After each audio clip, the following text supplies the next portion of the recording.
아멘. 오늘부터 요한계시록을 함께 나누게 됩니다. 요한계시록은 요한이 받은 계시라 하여서 요한계시록이라고 합니다. 계시록 1절을 보면 예수 그리스도의 계시라라는 말로 시작을 하고 있는데, 이 계시라는 것은 하나님의 숨겨진 어떤 비밀스러운 정보가 사람들에게 은밀하게 드러나는 것을 계시라고 합니다. 그래서 요한계시록을 흔히 묵시문학이라고 이야기를 하는데, 그 묵시라는 뜻은 하나님의 이제 소수의 선택된 사람들에게 자신의 계획을 알리는 것을 묵시라고 합니다. 요한계시록은 사도 요한이 쓴 것으로도 많이 알려져 있지만 사실 그 증거는 명확하지가 않습니다. 왜냐하면 사도 요한이 썼다고 알려져 있는 요한복음과 요한계시록을 비교해 봤을 때 그 문체의 특징도 많이 다르거니와 신학적인 특색도 색깔이 많이 다르기 때문에 사도 요한이 썼다라는 이제 주장은 많은 반론이 제기되고 있습니다. 따라서 저자는 사도 요한과 동명이인의 다른 요한이라고 보아야 합니다. 많은 학자들은 이 계시록의 저자를 장로 요한이라고 칭하고 있는데요. 이 장로 요한의 몇 가지 특징은 이 장로 요한이 구약 성서의 예언서들의 상당 부분을 많이 인용하고 있다는 것을 보아서 그가 굉장히 구약 성서를 잘 알고 있는 팔레스타인 유대인이라는 사실을 우리가 추측해 볼 수가 있고요. 또 요한이 자신의 이름으로 7교회에 편지를 보내는 것을 보아서 그의 권위와 그의 이름이 익히 잘 알려져 있어서 그가 이제 소아시아 교회들에게 권면을 할 수 있는 위치에 있었던 사람이라는 것을 우리가 또한 추측해 볼 수가 있습니다. 이 책의 저작 시기는 좀 논쟁이 조금 있는데, 그래도 많은 학자들의 주류적인 이제 주장은 도미티안 황제가 지배했었던 기원 후 90에서 95년경 시대로 잡고 있습니다. 이 도미티안이 다스리던 시대는 기독교 박해는 쭉 이제 간헐적으로 일어났었는데, 이 도미티안 박해 때가 굉장히 강력했던 때라고 이제 알려져 있죠. 그래서 이 도미티안 황제 때는 기독교인들이 굉장히 힘겨운 시간들을 보냈던 시절이라고 할 수 있습니다. 따라서 이 도미티안 황제가 다스렸던 시대적 배경은 이 요한계시록의 편지가 쓰여진 목적에 대해서 알려주는 부분이 있습니다. 묵시문학의 특징을 먼저 살펴보자면, 묵시문학의 특징은 이 하나님과 하나님의 대적자의 영적 전쟁, 그런 전쟁이 이제 주된 주제가 되는데, 결과적으로 결론으로 가서 보자면 하나님이 그 대적자들을 물리치고 이 땅에 새로운 세계를 가져오신다라는 그런 메시지를 담고 있는 것이 묵시문학의 어떤 특징이라고 할 수 있습니다. 많은 학자들이 이 대적자를 누구라 보느냐 하면 이제 사탄으로 보고 있습니다. 그래서 하나님과 사탄의 이제 싸움이라고 보고 있는데, 그러나 또 하나의 설득력 있는 또 하나의 가설은 뭐냐면 이 대적자가 바로 로마 제국이라는 것이죠. 왜냐하면 초기 기독교 시대 때부터 이 팔레스타인을 지배했던 지배 세력이 바로 로마 제국이었기 때문입니다. 그래서 이 사도 요한이 아니라 장로 요한은 그 대적자로서 그 당시 지배적 세력으로 있었던 로마 제국을 이 대적자로 지칭한 것으로도 충분히 해석해 볼 수가 있습니다. 그래서 그 일례로 계시록에 자주 등장하는 이 바벨론이라는 이 명칭은 정확하게 로마 제국을 지칭하는 것으로 많은 학자들이 입을 모으고 있습니다. 따라서 계시록의 메시지는 기독교인들이 궁극적으로는 사탄이지만 표면적으로 드러나는 것을 로마 제국이라 할 수 있겠죠. 기독교인들이 로마 제국으로부터 해방됨과 동시에 메시아가 가져올 새하늘과 새 땅의 비전을 담은 이야기가 바로 요한계시록이라고 할 수가 있습니다. 이렇게 보면 계시록의 메시지는 매우 희망찬 메시지라는 것을 우리가 알 수가 있어요. 우리가 이제 계시록을 읽다 보면은 굉장히 무시무시한 재앙들과 여러 사건들이 이제 등장하기 때문에 계시록에 실현되는 시대가 굉장히 무서운 시대, 두려운 시대, 이런 임박한 종말의 두려움을 이야기하는 것 같이 여겨질 수 있지만 사실은 요한계시록이 말하고자 하는 메시지는 굉장히 희망을 담고 있다는 것이죠.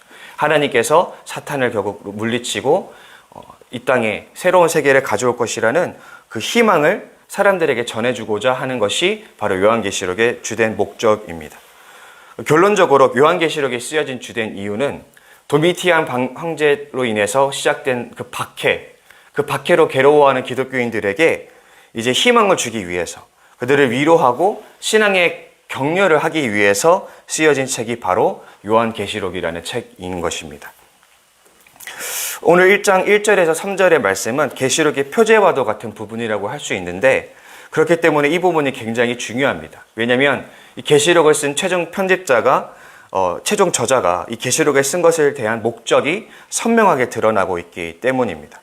방금도 말씀드렸지만 계시록은 성도들에게 위로와 격려를 주기 위한 책이라고 말씀을 드렸습니다.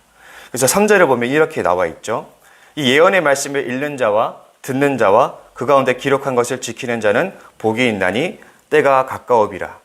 근데 이 말씀이 이 계시록의 마지막 부분인 22장에 가서 종결부에서도 거듭 강조되고 있습니다. 22장 7절과 11절에서 12절을 제가 읽어드리겠습니다. 보라, 내가 속히 오리니 이 두루마리의 예언의 말씀을 지키는 자는 복이 있으리라 하더라. 불의를 행하는 자는 그대로 불의를 행하고, 더러운 자는 그대로 더럽고, 의로운 자는 그대로 의를 행하고, 거룩한 자는 그대로 거룩하게 하라. 보라, 내가 속히 오리니 내가 줄 상이 내게 있어 각 사람에게 그가 행한 대로 갚아주리라. 그러니까 이 메시지, 요한계시록의 메시지는 명확한 것이죠. 각자가 행하던 것을 그대로 지켜 행하게 하라. 말씀을 지켜 살던 사람들은 그 말씀을 계속해서 지켜 행하게 살게 하는 것이 바로 요한계시록에 주어진 목적입니다. 그래서 신학자 그레고리 빌은 이런 말을 합니다. 요한계시록의 메시지가 펼쳐지는 것은 마지막 때와 관련된 지적 사변의 소재를 제공하기 위해서가 아니다. 우리는 성경을 통해서 그 하나님 나라가 언제 오실지는 오직 하나님 아버지만 알고 계시다는 사실을 우리는 알고 있습니다. 심지어 예수 그리스도에게도 알려지지 않은 비밀이죠. 그렇기 때문에 우리가 그 마지막 때가 언제 올지는 아무도 알지 못합니다. 그 누구도 추측할 수도 없습니다. 그런데 역사를 보면 많은 사람들이 이 마지막 때를 추측하려고 했었던 적이 많았어요. 근대부터 중세, 근대, 그리고 현대에 이르기까지 많은 이제 시대 속에서 많은 사람들이 그 종말의 때가 바로 언제다. 정확한 어떤 역사적 어떤 지점을 찝으면서 이때가 바로 종말의 때일 거라고 무리하게 성경을 해석하는 그런 우를 범한 적이 많았습니다. 그런데 요한계시록에 쓰여진 이유는 너희들이 그 마지막 때를 예측하라고 그 말씀을 주신 것이 아니라 어떻게 주신 것이냐? 신학자 그레고리 빌을 계속해서 인용하자면 이렇습니다. 요한계시록을 읽는 모든 사람의 현재 삶을 규제하는 일련의 명령을 제공하려는 의도가 있다. 다시 말해서 하나님 말씀대로 살라는 권면을 제공하기 위해서 요한계시록이 쓰여졌다라는 것입니다. 우리가 상상해 보세요. 도미티안 박해 가운데 이 기독교인들이 하루하루 고통 속에 살아갔을 것입니다. 그들 중에는 이 지체되는 재림과 현실의 고통 속에서 이 신앙을 버리고 싶은, 배교하고 싶은 유혹에 시달리는 많은 성도들이 있었을 것입니다. 그런 상황에서 계시록 저자가 말하고 싶었던 것은 이런 것입니다. 형제 자매들이여, 이제 주님께서 오실 날이 머지 않았습니다. 그날은 속히 옵니다. 그러니 하나님의 말씀을 끝까지 붙드시기 바랍니다. 라는 것이죠. 이것을 듣고 지키는 자는 복이 있습니다. 결국 저자가 말하고 싶었던 것은 너희의 고통이 얼마 남지 않았으니 현실의 어려움 속에서도 하나님 말씀을 끝까지 붙들어라. 끝까지 하나님 말씀을 지키라 라고 말하고 싶었던 것이 바로 저자의 의도라는 것입니다.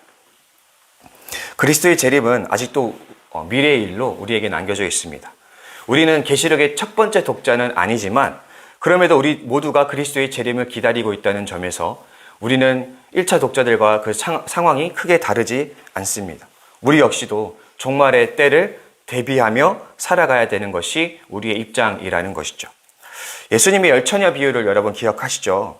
열처녀가 이제 등불을 켜고 신랑을 맞이하려고 기다리다가 모두 잠이 드는 이야기를 하고 있습니다. 근데 이 비유의 메시지의 핵심 뜻이 무엇인지는 마태복음 25장 13절에서 예수님이 분명히 이야기하고 계십니다. 그런즉 깨어 있으라. 너희는 그날과 그때를 알지 못하느니라. 우리가 이 메시지를 잘 주목해 보자면 그 날과 그때를 알지 못하는 사실은 우리가 신앙적으로 해이해지기 좋은 명분으로 볼 것이 아니라는 것이죠. 해이해져서 졸았던 열처녀는 신랑이 제때 오는 것을 대비하지 못했기 때문입니다. 따라서 그때를 알지 못한다는 사실은 우리가 해이해질 명분으로 삼을 것이 아니라 깨어 있으라고, 언제든지 깨어 있으라는 그 부분에 강조점이 있다는 것을 우리가 알아야만 합니다. 예수님은 분명 그때가 언제인지는 말씀하시지 않았습니다. 가깝다고 말씀하시지도 않았습니다. 그러나 결론적으로 보자면 예수님의 메시지는 오늘 3절에서 말하는 메시지와 동일하다는 것이죠. 깨어 있어서, 신앙적으로 깨어 있어서 오늘 너희들에게 예수님께서 가르치는 말씀, 하나님이 주시는 말씀을 지켜 행하라 라는 것이 바로 이 메시지의 주된 핵심이라고 할 수 있겠습니다. 여러분들은 얼마나 자주 죽음을 생각하고 사시는지 모르겠습니다. 아마 연세가 있으신 분들은 좀 죽음을 조금 더 자주 생각하실 수도 있겠지만 사실 대부분의 사람들은 죽음을 잘 생각하지 못합니다. 그래서 많은 사람들이 죽음을 놓치고 살 때가 너무나 많죠. 크게 연연해하지 않고 살아갈 때가 많습니다. 왜냐하면 죽음이 내 문제가 아니라고 생각하기 때문이죠. 분명히 우리는 언젠간 죽을 것을 알면서도 우리는 죽음이 당장 나의 문제라고 생각하지 않습니다. 하물며 나의 죽음도 그러할진데 세계의 종말, 세계의 마지막을 생각하는 사람은 몇이나 될까요? 제가 예수님의 재림 이 설교를 준비할 때마다 한 가지 드는 생각은 이 재림이 너무나 내게도 먼 이야기로 여겨질 때가 많더라라는 것이죠. 저는 솔직히 말하자면 그 재림의 날이 제 생애에는 오지 않을 것 같다는 생각을 자주 하게 됩니다. 아마도 왜 그럴까 생각해 보면 역사의 거친 굴곡을 경험하지 않았고 또 가장 지금 평화롭고 풍요로운 시기에 살고 있기 때문이 아닐까라는 생각을 해보게 됩니다. 그러나 성경의 가르침은 무엇입니까? 그 날은 곧 임할 것이기 때문에 우리는 언제든지 깨어 준비하고 있으라라는 것입니다. 그래서 재림을 기다리며 준비하는 삶은 우리가 언제 올지 모르기 때문에 해이해져서 살아가는 삶이 아니라 오늘 깨어서 하나님 말씀대로 살아가는 삶입니다. 우리에게 주어진 그 예수님의 가르침을 오늘 어떻게 실현하며 살아갈까? 그것에 집중하여 살아가는 삶입니다. 아까도 말씀드렸지만 그 종말론에 심취한 사람들의 보이는 많은 특징 중에 하나가 이제 삶의 일탈을 보인다라는 것이죠. 왜냐하면 마지막 때가 다가왔기 때문에 현실적인 일상적인 삶은 의미가 없다고 생각을 하기 때문입니다. 그래서 많은 종말론에 심취했었던 역사적인 사람들을 보면 자신의 삶을 포기하고 일탈적인 행동을 보이는 사람들이 많았지만 요한계시록이 주목하고 있는 것은 종말의 때 너희들이 삶을 일탈할 것이 아니라 그 마지막 때가 오기 때문에 너희는 현실의 삶을 더욱 충실하라 하는 것이 요한계시록의 주된 메시지이기 때문입니다. 그래서 우리는 해이하게 살아갈 것이 아니라 바로 오늘 하루 주어진 내 삶을 어떻게 충실히 살아갈 것인가가 바로 종말을 대비하는 사람들의 참된 자세라고 할 수 있을 것입니다. 인류에게는 한 가지 공통된 믿음, 그것도 허황된 믿음이 하나가 있습니다. 바로 내일이 올 것이라는 착각이죠. 사실 내일이라는 시간은 과학적으로 측정된 시간도 아니며 검증된 시간도 아닙니다. 그럼에도 많은 사람들이 막연하게 내일을 기대하면서 살아갑니다. 내일 하지 뭐 주말에 하지 뭐 이런 식으로 내일에 기대어서 살아가는 사람들이 많더라는 것이죠. 그러나 성경은 그것이 우리에게 착각일 수 있다는 그런 따끔한 경고를 우리에게 주고 있습니다. 왜냐하면 마지막 때는 언제 올지 알 수 없고 주님은 속히 오실 것이라 우리에게 약속하셨기 때문에 내일이 오지 않을 수도 있다는 것을 우리는 언제나 기억해야 한다라는 것입니다. 그래서 우리는 오늘이 마지막일 수 있다. 오늘이 가장 중요하며 오늘 외에 두 번의 기회는 없다라는 그런 생각과 긴장 속에 살아갈 것을 오늘 성경이 우리에게 말하고 있는 것입니다. 그래서 이 말씀에 힘입어서 우리는 오늘을 바라보는 우리의 관점이 달라져야 한다고 생각을 됩니다. 여러분 혹시 내일이나 주말로 미루어둔 일들이 있으십니까? 오늘 하시기 바랍니다. 기회가 주어지면 상황이 허락되면 해야지 하는 일들이 있으십니까? 지금 도전하시기 바랍니다. 우리는 주어진 하루에 충실하며 살아가야 되는 사람들이기 때문입니다. 이것은 우리의 신앙생활도 마찬가지입니다. 우리는 살아가면서 두 번의 기회가 있겠거니 다음 기회가 있겠거니 이런 생각을 하면서 살아갈 때가 너무나 많은데 한 번은 그 생각에 조금은 좀 멈추고 그 생각을 바꿀 필요가 있습니다. 우리가 두 번의 기회는 없다라는 생각을 가지고 살아가야 합니다. 오늘 우리가 후회가 남지 않도록 바로 오늘 지금 하나님의 일들을 감당하겠노라는 결단이 우리에게 있어야 된다라는 것입니다. 과거에 해이했던 수많은 나날들과 다른 참된 그리스도인의 하루를 감당하겠노라는 결단이 우리 안에 반드시 필요하다라는 것입니다. 우리 안에 그런 결단이 진심으로 세워질 때 우리의 삶이 어떻게 바뀔지 우리가 상상해 보면 분명히 그 삶은 달라질 것입니다. 만약에 여러분들이 삶을 단 하루를 선택해서 살아갈 수 있다면 여러분들 정말 할 수 있는 모든 것을 하며 살아가지 않겠습니까? 그런 삶을 우리가 과거 이전에 살았던 삶과 비교해 본다면 분명히 삶의 질이 다를 것입니다. 하나님께서 오늘 명령하시는 것이 바로 그런 것입니다. 하나님께서 언제 오실지 모르니 너희는 오늘 너희들에게 주어진 그 명령을 오늘 하루를 충실하게 살아내라 라는 말씀을 결국 요한계시록 저자가 하고 싶은 것이고 오늘 우리 2차 독자인 우리에게도 하고 싶은 말씀이실 것입니다. 우리가 정말 수많은 하루를 살아가고 있습니다.